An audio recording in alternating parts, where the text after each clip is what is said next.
That the vast majority of murder investigations in this country are eventually solved, but of course some are far more straightforward than others.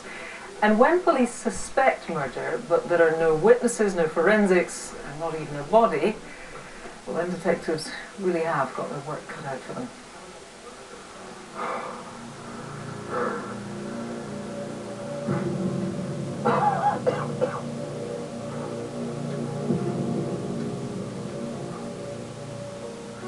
When Ermatati Rodgers disappeared from her home in North Wales in January 2008, police suspected foul play.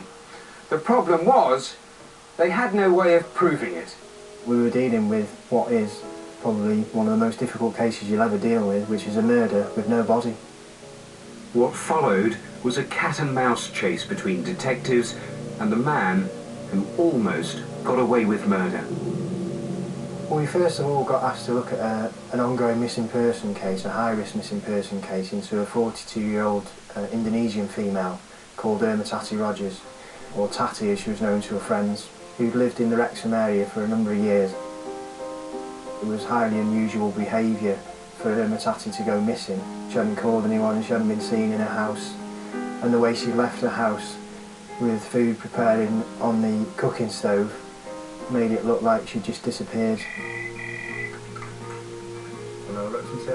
A police trawl of Ermatati's contacts led detectives to a Polish friend of hers, Lukasz Reszpondek, and they soon established he was the last person to see her before she went missing. Any detective, you're always looking closely at the last person to see the missing person alive. But when police questioned Reszpondek, his story seemed plausible. He admitted seeing Ermatati and said he'd given her a lift into town. That was the last time I've seen her. Police tried to investigate, but here, where Reszpondek claimed to have dropped Ermatati off, is a CCTV blind spot. There was no way of checking his story either way. But when they examined his laptop, police found something much more concerning. Boss, you're not going to believe this. We found a number of search terms that had been put in, and these included putrefaction, rot, decay, and organisms that feed off dead bodies. And when I first saw that, I couldn't believe what I was seeing. These search terms had been put in Polish in Wikipedia.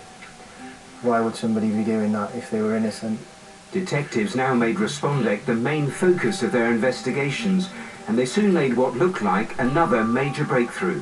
When we actually did the checks on his banking transactions, credit card, debit card, we found that on the Saturday morning, the day after Tati was last seen, he'd actually gone into town very early. He bought a suitcase, a shovel, a knife, some gloves and some plastic sheeting. In effect, what he'd actually bought was a shopping list to get rid of a body.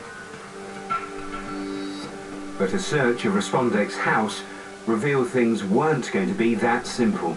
Unbelievably, in the house, we found these items apparently unused. We just couldn't believe what we were seeing. From being at a point where we thought we've got a breakthrough here, to going straight back down again. These items are in the house. He hasn't used them at all. Detectives felt sure Reszpondek was deceiving them, so they began a painstaking trawl of his movements.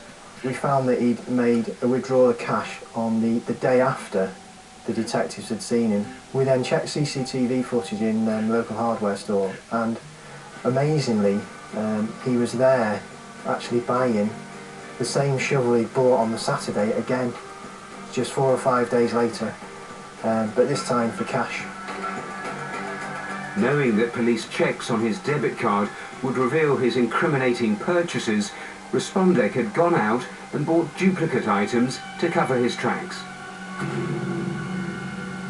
Alarmed by this devious behaviour, police began to formulate a theory that Reszpondek and Ermatati had been having a secret affair. But might this affair have led to her murder? We had all this circumstantial evidence. However, there was 3 significant things we didn't have. We didn't have a body, we didn't have any witnesses, and we didn't have any forensic evidence. So Reszpondek was put under surveillance. And a year into the investigation, it was clear he was feeling the pressure. Lukasz's appearance changed significantly over the course of the inquiry. He became bedraggled and he looked like a man on the edge. He looked very nervous. Someone who knew that the net was closing in on him and it was only a matter of time before he was going to get caught. Police intelligence showed Reszpondek was making regular visits to the Ermatati estate, a rural area just outside Wrexham. And he'd labelled the area on his sat-nav with a 2-letter code, which seemed to resemble the victim's nickname, Tatty. It was the police's last chance. They had to take a gamble. A major search of farmland in Wrexham is being carried out tonight by the police. We publicised it in the press and we wanted everyone to know what we were doing.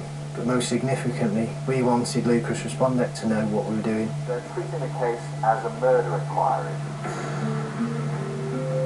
But what seemed like an exciting new lead was in fact an elaborate bluff by detectives. The dig, the search teams, the press reports were all set up by police to convince Reszpondek they knew where the body was. There was a trick to force him into making a mistake. Lukasz Reszpondek's behaviour at that time was becoming more erratic.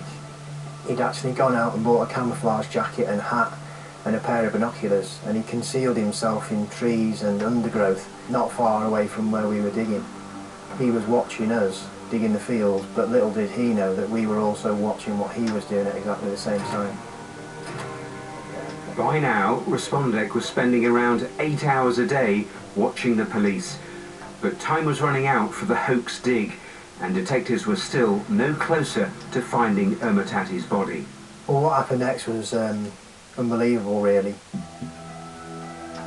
We actually saw him leaving his house with a garden spade and fork and driving back to the location. And then we picked him up on cameras actually going down into the lanes, looking behind him to see if he was being followed. This was a guy who was really spooked now, and we knew he must be close. Reszpondek headed for the Ermatati estate, panicked that the next day's diggers would unearth his guilty secret. But he wasn't prepared for the heavy clay soil which had preserved Ermatati's body over the 14 months since her murder, and which had also locked it firmly into the ground. After 3 hours of digging, he was defeated. In the early hours of the following morning, Lukasz Reszpondek walked into Wrexham police station and told officers he wanted to take them to the body of Ermatati Rodgers. Pathologists found no underlying natural illness or disease that might have killed Tatty, and identified the most likely cause of death as compression of the neck. Tatty's body was in his house for some considerable time, at least probably 24 hours or so.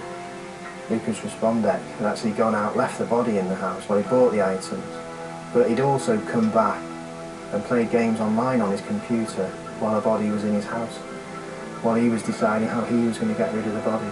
He then waited till it was dark and used those items to go and dispose of a body in the fields in Ermatati. We may never know for certain why Ermatati was killed, but despite the baffling lack of evidence at the outset, detectives took on her murderer in the ultimate test of nerve. And it was this high-risk bluff which led police both to her killer and to the place where he buried her body, here in the cold North Wales clay. He always felt that he was one step ahead of us and that he was too clever to be caught. He lied throughout the investigation to cover his tracks, and he just was a cold, calculating person. I don't think that he thought we'd keep on for as long as we did, and ultimately I think that was his undoing. So Matthew, we're used to dealing with scams on this programme, but not usually ones perpetrated by the police. Yeah, it was quite brilliant. A psychological con trick that couldn't have worked any better, because remember, the police had very little that was concrete at the time that they went public with this supposed new lead. Had Reszpondek done nothing, had he sat tight, had he not taken the bait, He could easily have just got away with it, but they managed to just get inside his head. Yeah, I mean, that's what it came down to, a real sort of battle of wits in the end. Yeah, it was. Every time they hit a wall, and they hit many in this investigation, they responded by thinking outside the box. The bluff was a good example. Another was when they wanted to use sniffer dogs. They carried out a covert operation to extract his scent. They had all the relevant authority to do it. He had no idea, he still doesn't, but last week the detectives, the team, were explaining to me exactly how they did it. I mean, obviously, I can't repeat that. I wish I could, because it was incredibly clever. But that gave them the scent, the dogs used it, and that got them to within 100 yards of where Ermatati's body was eventually found. And you see, what all of this did was just pile more and more pressure on Reszpondek, and eventually he just cracked. And briefly, the sentence in the end? Life with a minimum of 18 years. The judge ordered he be deported at the end of the sentence to protect the public. Matthew, thanks very much.